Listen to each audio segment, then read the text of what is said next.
9 часот и 24 минути, време за уште еден разговор во Македонија наутро. Во наредните минути ја најавуваме петата меѓународна контролинг конференција Скопје, Франкфурт, Хајделберг, предизвици во контролингот, одржливост, нови бизнис модели, трансформација, криза. По тој повод гостин во студиото на Македонија наутро е професор доктор Синиша Наумовски, председател на Академскиот совет на Академијата за банкарство и информатички технологии, контролинг професор и представник на управата на Хајделберг институтот.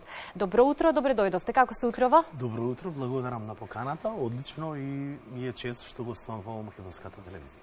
Одлична можност да со најавата на оваа пета конференција која што ќе се случува на 28 овој месец, наредната седмица, имаме можност всушност да ја отвориме темата која што се однесува на глобалната криза, која што ја имаме веќе подолг период, тргнувајќи од пандемијата со COVID-19, па сега руско-украинската криза, сето тоа што се соочува светот го чувствуваме и ние во нашата држава и одовде се поставува и прашањето како да се справиме со овие предизвици и некако клучот ќе го најдеме токму во темата за која што денеска ќе разговараме, контролингот, со кој што всушност ќе може да се управува со иднината. Дали дадов убава најава? Убава, како што и кажавте сега, светот се соочува со глобална криза, наталожена е, сукцесивна, неочекувано се случи пандемијата, некаде март 20-та година. Тој копнеш дека ќе излеземе брзо, заврши некаде после летото, па уште еден пик, трет, па 21 и веќе се уште можам да кажам дека обстојува минимално, но во некоја пост-ковид доба сме. Так. И тогаш кога очекувавме дека конечно излегува светот од таа глобална пандемија, не затекне глобална, можам сега слободно да наречам војна, не е веќе криза во Украина, за жал. И сето тоа навистина донесе до поместување циклично на тие понуда и побарувачка на синџирите на снабдување, на енергенци и суровина, храна особено. И тоа денес предизвикува не само кај нас, јас неодамна зборував и во некои поуспешни далеку земји од нас, цените се дури 3 пати, 4 пати повисоки, триплирани. Дали ќе биде иднината известна, не знам. Тоа, мислам, не знам, во контекст иднината не можеме да ја предвидиме, бидејќи нема 100% точност во контекст на предвидувањето. Сега тука се појавуваат варијации. Значи може да имаме варијации. Менаџирањето со варијации, да дојдам до поимот контролинг, е токму објаснението на оваа наша професија или управувањето со иднината. Во контекст на бизнисот зборувам, во контекст на трошоците, приходите и самиот стратешки оперативен план. За таа цел мислам дека во ваква глобална криза и моите колеги од Германија и таа светска фела на меѓународната групација за контролинг, која е со седиште во Австрија, се на мислење оваа година да ја направиме петата конференција меѓународна овде во Скопје, токму под мотото кое го спомнавте вие, Сузана, на почетокот, предизвиците на контролингот, одржливоста, нели? Тоа е еден од главните предизвици, новите бизнис модели, дигиталната трансформација, новиот модел на планирање, агилното планирање, бизнис агилноста и сите тие терминологии кои и алатки кои се потребни, трансформацијата, исто така во контекст на новите бизнис модели и трансформацијата и кризите. И сега на почетокот спомнавме 3 градови, зошто е Франкфурт, Скопје и Хајделберг. Завчера заврши во Франкфурт конференцијата, се одржува истиот овој назив на конференцијата е и во Франкфурт, завчера во Frankfurt School of Finance and Management, тоа е една од најпрестижните школи или универзитети во Сојузна Република Германија за финансисти, банкари и слично. Во средината ќе биде Скопје, тоа е во вторник на 28 јуни. И на крајот ќе заврши кај нашите претпоставени во Хајделберг, третиот дел, за тамошната германска популација или фела во државата Баден-Виртенберг, која што е една од втора економска држава со преку 400 милиарди евра BDP во Германија. Да, ваквите конференции се одлична можност за размена на искуства и секако да видиме каде се наоѓаме ние во светот во однос со другите држави и секако тие искуства да успееме да ги примениме и кај нас. Македонската економија е малечка. Македонските предприемачи се ограничени со можности и на пазар, и излез, и слично. Так. И мислам дека секогаш еве и во политички виорни времиња, како што говореше првиот наш председател на држава, зборот виорни, како што и денес, Македонија секогаш имала и мора да има голем стратешки партнер, голема земја. Јас сум на стојалиште економски сега зборувам, нели, не политички, дека Германија, Сојузна република Германија е наш партнер и единствена земја од Европската унија со која што македонската економија има суфицит. Ако ги погледнете компаниите во зоните, најголем процент, дури 70% се од Сојузна република Германија. Ако ги погледнете бројките со увозно-извезна размена, реков суфицит, токму покажуваат само со Сојузна република Германија. Она што мене ми представува, или нам како тим, кој што е и млад тим, во Абит и во Хајделберг, како кооптирани, како партнери, да се избориме и за преку ваков тип на конференции да зајакнеме професијата на иднината и преку начинот на вмрежување со поголемите земји да донесеме, да бидеме еден мост, јас велам Хајделберг мост, за внес на странско дуално високо образование. Мотивацијата секогаш обстојува и од германска страна. Ако можеме да инвестираме многу во фабрики, во компании, во зоните, зошто да не направиме еден сериозен бренд кој што ќе ги враќа младите или ќе има компании кои што ќе има трансфер внес и во зоните и надвор од нив од страна тие алумни групации во универзитетите. Токму контролингот или професијата беше онаа која не доближи со колегите од Германија. И затоа после 8 години или 5 конференции, започнавме од 17-та година со меѓународните конференции, да вистина задоволството е огромно, бидејќи оваа година, освен што имаме високи гости од колегите од странство, има и домашни високи експерти. Тука се финансиските експерти во телекомуникациите, во најголемите нафтени компании кај нас, осигурителните компании, комерцијалните банки, државата, регулаторот, даночната управа, сите тие чинители подпомагаат професијата контролинг или контролер да биде во позасилена улога. Сега јас во рамките на контролингот ја спомнам и бизнис агилноста. Затоа што, како се вели, нема добро или лошо време. Бизнисот мора да се води, мора да се живее едноставно, нели? И затоа треба да бидеме агилни, да се прилагодуваме на промените и да најдеме начини за унапредување и совладување на тие промени. Агилноста, како поим во литературата е позната, како што рековте вие, прилагодливост кон одредени промени, брзо прилагодување со ненарушување на почетната конјунктура од пред токму со контролингот и се прави тој превод, да. И сега тука убаво го спомнавме тоа, нема добро или лошо време во бизнис. За едни е шанса, за други е нова можност, за трети е друго. Предприемништвото како дух, како филозофија во оние земји кои го негува, тука и да речеме еврејскиот модел, и германскиот модел, и сите тие источно и западни и кинескиот модел, веќе го спомнам, американскиот секако тука не сомнено, американците предничат во таа литература за предприемнички дух. Сите тие заедно како конгломерат на крај имаат една синтеза во професијата контролер. Како да ја прилагодиме компанијата во контекст на промените, без при тоа да ги нарушиме оние рамнотежи кои биле пред бизнисот. Што значи во попластично, како да го предвидиме корпоративното планирање, како да го поставиме стратешкиот план или да најдеме мерливи критериуми. Тоа е актуелноста на тематикава. Обично, еве за себе, ние сме повеќе сметководствена фела, трета генерација во семејството, беше пред 10 на 15 години непоимливо да кажете дека целите или оние компаниски стратешки насоки во мисијата, визијата, може да ги измерите. За мене тоа беше еден куп на хартија, која што, добро, секоја компанија мора да ја постави и на крајот бројките беа во канцеларијата и во офисот кој што треба да ги ние велиме прокнижите или забележите на станите од минатото.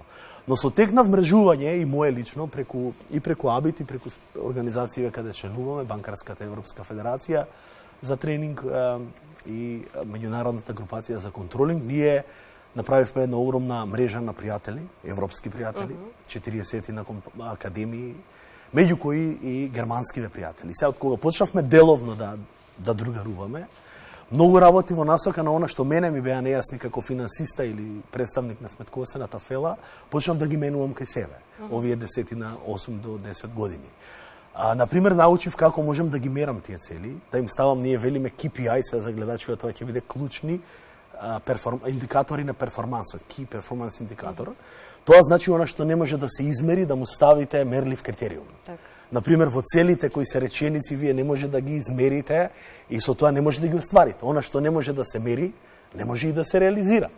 И сега тука беше многу важен момент и за македонски идни и постоечки контролери и финансисти да го имплементираме тој така наречен баланс скоркард, ние го кажуваме, или биланс за менаџирање на перформанси или балансирани мерила на перформанси во компаниите.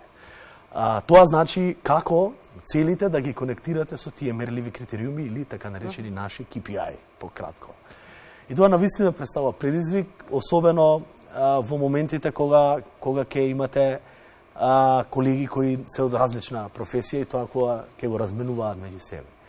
И мислам дека таквите искуства кои ги има како Академија АБИТ и самиот Хајдеберг институт како високообразовна германска установа овде 4,5 години веќе дадоа ни дадоа импулс и ни дадоа можеби мал поттик за да почнеме и да размислуваме за една самостојна македонска контролинг асоциација.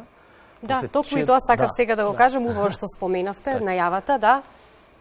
Тоа е една од иницијативите што ќе произлезат од конференциите, од последнава конференција. 75 контролери се веќе сертифицирани или ги поминале тие почетни фази на меѓународна сертификација, се стекнале со знакот на ИГЦ, велиме ние, на квалитет, или нивната диплома е секаде каде International Group of Controlling има препознатливост и спознавање на дипломите. И после 75, што е прилично добра бројка во однос на тоа, ако знаеме дека професијата има многу е во фаза на ран развој кај нас. После 400 и повеќе учесници во вина за 4 конференции, мислам дека заслужуваме како држава, како фела, да направиме една критична група на колеги кои ќе бидат во и за професијата контролинг. Контролерот практично мора да биде партнер на управата и често овие од јавниве и државни компании сега ми забележуваат дека ние имаме контролинг. Да, тоа постои план анализа, но алатките кои ги имаме со колегите од странство се не имплементирани. Јас посакувам ваквата поддршка и на управата за јавни приходи и на ревизорските компании во тој дел и државната ревизија, секогаш сме имале поддршка од нив, да биде поттик и да менуваме и таму. Да ги поставиме или да ги прифатиме тие општо меѓународни стандарди за контролинг, преку имплементирање на тие мерливи критериуми, верувајте ми, се ќе биде помотивирано, секој поединец ќе биде некако реално и објективно измерен. Сега звучи ова во буџетски користници малку како сон, како илузија, но ако ви говорам дека банкарскиот сектор веќе 20 на години работи по тие узанци и правила, ако ви говорам дека оние компании кои се во 100 најголеми исто така го практицираат контролингот или позицијата на контролер, тогаш со право е мојот оптимизам дека можеби дојдено времето да најдеме и такви општо прифатени мерливи критериуми во државните компании. И на крајот на криштата и за секоја државна регулацијска компанија многу е важна успешноста на стопанските субјекти да биде на повисоко ниво. Да знаете во време на глобална криза како да управувате со трошоците агилно, значи тоа значи да знаете кои од фиксните трошоци да ги минимизирате. Тоа е прилагодливоста на крај со профитот да завршите во оној пропорционален дел од пред кризата. Да знаете како да го експанзирате одреден производ или одреден приход од услуга кој што е на пазарот. Практично контролингот е оној спаринг или контролерот е спаринг партнер на управата. Не секогаш се согласуваат и во тоа е убавината. Јас сум имал овие 10 на години искуство и прилично мои колеги поуспешни од мене, кои се предавачи, професори во АБИТ и во Хајдеберг, искуства да имаат и дури некои непријатни ситуации во однос на одредени ставови со управата. И тоа е здраво. Да, секако, меѓутоа јас и токму затоа сакам Викам управата на компаниите. Да. Токму сакам и последното прашање да биде во таа насока, ако започнавме со тоа дека кризата ја интензивира потребата за изнаоѓање крајни алатки за прилагодување и соочување со кризата или било какви кризи кои што ќе се предочат пред нас, тогаш дали ние во Македонија имаме услови за да може контролингот да функционира? Имаме услови, како што и ви кажав. Иако немаме, што треба да направиме? Банките се, оно од каде што го црпевме. Јас, како поранешен банкар пред 12 години, имав искуство да се спознам со контролинг или да ги аплицирам оние научни вештини, кои што сме истекнале с формалното образование, тука и надвор, и во големите компании. Токму, конференцијата има 18 учесници, половината од нив се македонски експерти во таа насока, да го пренесат моделот на нивното функционирање на одделението за контролинг и стратешко планирање, како и да се нарекува во финансискиот дел. Она што сакаме да поттикнеме со овој тип на меѓународни конференции е позасилен развој во останатите компании. Кај нас има огромен јас помеѓу финансискиот оддел или финансиското одделение, сметководственото одделение некаде во компаниите и контролингот. Контролингот мора да биде во функција на компанијата во иднината, а да црпи податоци од минатото. Значи, контролингот некако се позиционира помеѓу сметководството и управата. Тоа е средината која што црпи од минатото и му дава на иднината. Дали има услови? Има. Ако ви кажам дека статистички контролерската професија е втора во Македонија, после програмирањето, после IT, ИКТ са индустријата, ако согласно официјалните статистики, последните бројки говорат некаде околу 74.000 денари е просечната плата, контролерската професија е некаде на второто високо место и тоа е голем поттик за идните и млади генерации. И затоа оваа прилика ја користам и највеќе кон нив да упатам покана што повеќе да влијаеме кон нивните идни определби во овој така наречен занает, особено на западните земји многу истакнат, и кон сите оние сметководители, експерти во финансии и сметководство, кои што навистина градата за нив највисоко на скалилото ќе биде контролинг професијата. Најдобрите контролери се оние кои имаат сметководствено искуство. Како велиме на крај ќе завршам, сметководителот не мора да знае контролинг, ама контролерот мора да знае сметководство. Тоа е едно мото. Имам уште многу прашања, но ќе ги оставиме за наредното ваше гостување по реализираната конференција, па ќе ги пренесеме искуствата, истражувањата, резултатите и сето тоа што ќе го донесе оваа конференција. Ви благодарам многу за гостувањето, ми беше задоволство. Ви благодарам за поканата, Сузана. Навистина честа е огромна се гостува кај вас и во македонската телевизија. Благодарам за поддршката исто така во таа насока.